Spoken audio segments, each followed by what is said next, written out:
嗨，大家好，又係我 Rose。日本最出名嘅建築師安藤忠雄喺中國建造嘅四大教堂之一，其中一個嘅獅子教堂嚟咗呢個河源嘅地方，真係不嚟不知。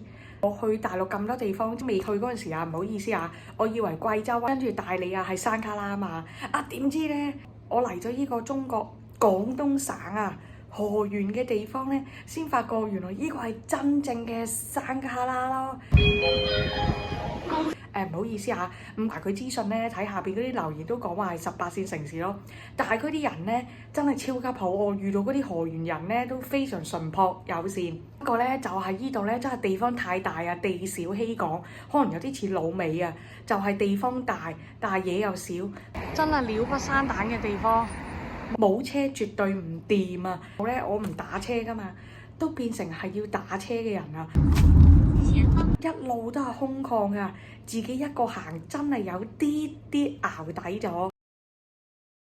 安藤忠雄館呢，雖然有啲遠，鎮嘅價格啊都有啲坑，打車又一個費用啦，入佢園區又一個費用，CT 禮堂一個費用，好坐佢啲接駁車唔使費用。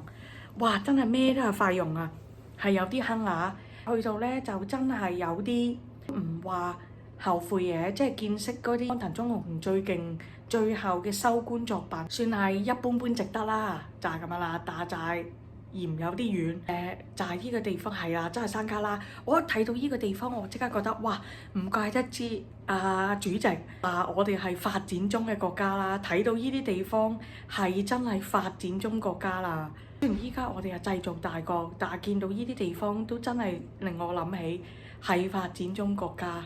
塊面真係有啲腫，真實冇咁肥。好，就係咁啊，先分咁多，拜拜。